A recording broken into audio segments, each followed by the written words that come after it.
Hey everyone, welcome back to the channel. Today, we are diving into the second instance of the Time Echoes weekly event. And let me tell you, this one is a wild ride. We're talking about the Demon Castle. Now, if you're looking at the screen, you're probably thinking, whoa, that's a lot of people. And yeah, you're right. This isn't your usual 5-man squad. This fight needs a full party of 10 players split into 2 teams. It's a big group effort. But first, take a look at this castle behind us. Does it feel familiar to you? If you've played Ragnarok Origin, it might remind you of the Thanatos Tower. But honestly, this version feels way more immersive. The depth, the scale, it actually gives me the same chills I got back in the day when the Glass Time map first opened. Those massive ruins felt huge back then, and this place brings that exact same vibe. Alright, enough sightseeing. Let's get to the action. This is the second stage of Time Echoes. The first one was the Moonlight Flower. But this is where the real teamwork starts. To get through this dungeon, both teams have to split up and go down different corridors to open the main door. But, as you can see, we all kind of piled into the same path. Oops, that leaves just these 2 poor souls trying to handle the other side by themselves. Not ideal, but we managed to break through the barrier. So now it's time to face the big boss himself, Dracula. And let me tell you, this fight is incredible. There are new special effects, crazy attack patterns, and so many things happening at once. It really forces you to communicate and work together. So, here's what you need to watch out for. Alright, first things first. Let's talk about those floating red orbs. Man, these things are super unpredictable. One moment they're easy to dodge. You just step aside and you're good. But the next second, they can totally catch you off guard by suddenly turning around and heading straight for you. So yeah, don't let your guard down around these. They're trickier than they look. At the start, Dracula kinda takes it easy. He shows off his skills one by one, almost like he's testing us. But then comes this chasing ray attack, and things get serious real quick. Here's the tricky part.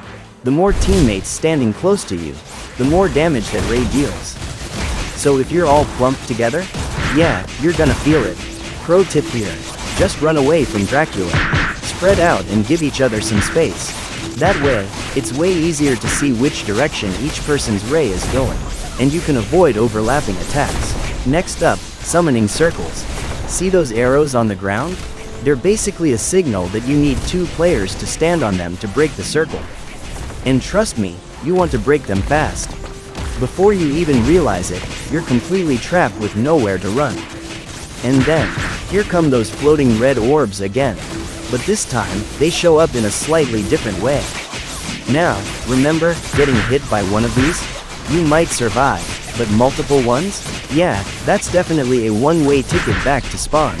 So whatever you do not get caught in the middle of them. And just when you think you've got it handled, he throws even more at you. He summons zombies that slowly walk toward him, and if they reach him, they actually heal him. So make sure to take them out before they get close. Once they're gone, that's your signal. Now it's time to go all out and pile on as much damage as you possibly can. Because while Dracula is still stuck in that cocoon trying to break free, your damage is back to normal, full power. No gimmicks, no tricks. It's basically a free-for-all beatdown session. So unleash everything you've got. Oh, and by the way, that Cocoon Phase? That's just Dracula going easy on you. The real trouble starts when he decides to go all out. Now he's dropping meteors from the sky, and on top of that, he's releasing that chasing ray attack at the same time. Yeah, talk about panic mode, right? Oh, and did I forget to mention? Those meteors keep falling on a targeted player. So if you're that unlucky person, yikes, you're in for a rough time. As the fight goes on, Dracula's skills get way more powerful and unpredictable. After that Cocoon Phase, he's gone full rage mode, throwing everything he's got at us. It's like he's just mashing every skill he has all at once, trying to wipe us out. But you know what? He ramps things up even more, releasing 4 summoning circles at the same time, trying to corner as many players as possible. But honestly, as long as everyone knows the mechanics and what to do, it's totally manageable. And those red orbs we talked about earlier? Yeah, they come back too, but now they're boosted. It feels like they're actively trying to hunt you down and manipulate their path just to hit you. So yeah, stay sharp, stay mobile, and don't let your guard down. But then comes another annoying trick, crystal coffins. You need to destroy these as fast as possible because Dracula will hide inside one of them later. And of course, with Dracula being as enraged as he is, he's gonna try to summon those circles all at once, making everything way more complicated. But like I said earlier, the more circles there are on the field, the harder it gets to avoid getting hit by those fireballs. Why? Because they literally lock onto you. So yeah, if you let too many of them stack up, you're basically a sitting duck. Stay aware, break them fast, and don't let the chaos overwhelm you. Now here's the tricky part. Once Dracula jumps into a coffin, the safe zone seems to be right next to that coffin itself. I noticed players standing right beside it took way less damage. But if you're far away, yeah, it gets deadly. It seems like the safest spots are either right on top of the coffin or super far away from the blast zone. Honestly, I still haven't figured out every single detail of this mechanic. But from what I can see, your best bet is to have a tanky player on the team. Someone who can actually withstand the damage from those coffins. The good news is, the intervals between attacks give you plenty of time to heal up and recover from whatever damage you took. So as long as your tank stays alive and keeps the pressure off everyone else, you've got a fighting chance. And honestly, that's really the key to surviving this whole fight. Good teamwork, smart positioning, and knowing when to push and when to pull back.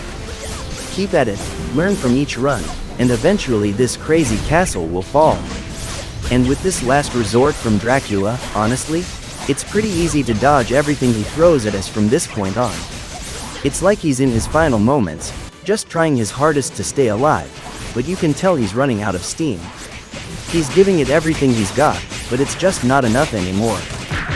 So that's the Demon Castle for you, a chaotic, epic, and seriously fun challenge. It takes coordination, quick thinking, and a whole lot of dodging. But that's what makes it so satisfying to beat. Thanks so much for watching, guys. If you enjoyed this run, don't forget to like and subscribe. Let me know in the comments if you've cleared this instance yet, or if you're still working on it. Catch you in the next one. Have you ever had a sleepless night trying to grind in your game, only for your computer to stop responding because of all the stress? Presenting UGPhone, a cloud-based phone service that lets you play your game even when your computer is turned off. You can even run multiple cloud phones at the same time, whether you have multiple character accounts or different games grinding all together. The download link is in the description. Go to the website and use this code to get a big discount on your cloud phone.